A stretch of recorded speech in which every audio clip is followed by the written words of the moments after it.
listening to Proof Text, a Glossa House podcast by Dr. T. Michael W. Halcomb, Dr. Frederick J. Long, Dr. Mario Melendez, Dr. Jennifer Noonan, and J. M. Smith. Welcome and enjoy. Hello and welcome to Proof Text. I'm Michael Halcomb, and in this episode, we are trying to build our vocabulary. In particular, we're trying to build our Hebrew vocabulary, so that makes this a Growcabulary episode. Now, if you are watching, in a moment here, I'm going to pull stepbible.org up on the screen, as well as two-letter lookup. If you're just listening, that's okay too. You will still learn. Now, on the docket today for our vocabulary term, we're thinking about the Hebrew word that is spelled Yod, Shin, Beit, Yeshav. Yeshav. So, I'm going to pull stepbible.org up here, and we're going to look at that. We'll see that Yeshav has two main not two main, but two really important meanings. And one of those is going to be to dwell, and another form is going to be to sit. So in the Hebrew Old Testament, you can see that we get this term over 1,100 times, 1,118 times. So if we click this, by the way, we have a bunch of words that look like names that look like they have this same Yod, Shin, Beit root.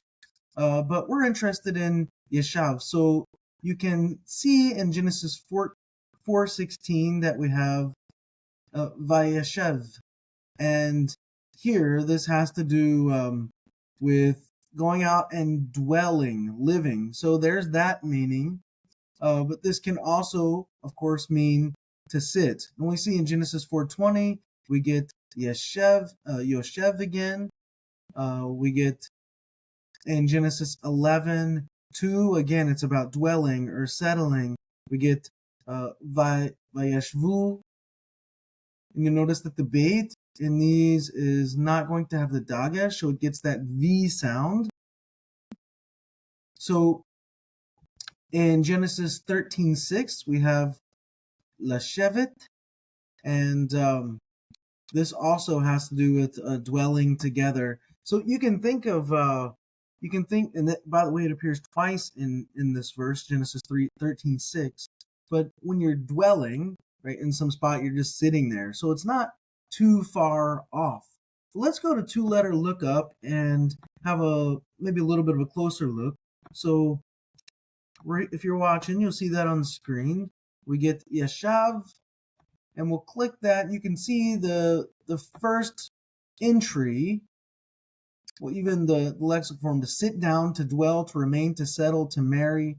And you can see that in various forms, like in the call, with the call stem, it's going to, the call verb form or formation is going to typically, not typically, but a lot of times mean to sit or remain or stay. And then thus we get the meaning dwell, to have one's abode. And then nifal, and we get to be inhabited in the PL stem, to set or place.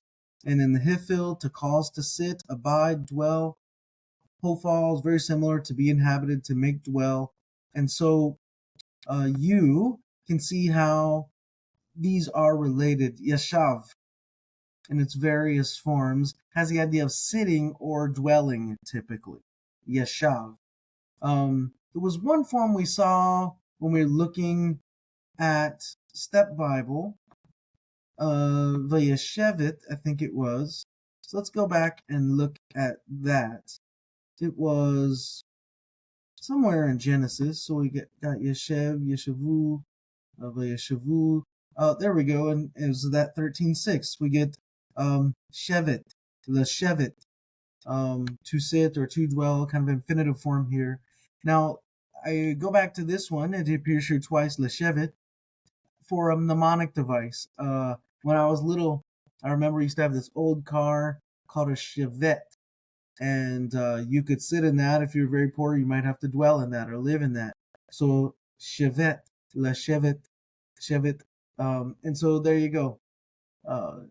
There's your mnemonic device. Think of the old car Chevette, and you sit in it. If you're really poor, maybe you have to dwell in it. and that's our mnemonic. So, yod, shin, bet, yashav, to dwell or to sit. And that is our word for this episode. I hope that helps. Interested in growing your ancient language skills but not sure where to start? Glosshouse can help. From illustrated readers and short stories to lexicons and grammars, Glosshouse offers a variety of resources for beginning, intermediate, and experienced ancient language learners. Head to glosshouse.com today. Glosshouse, language resources for the global community.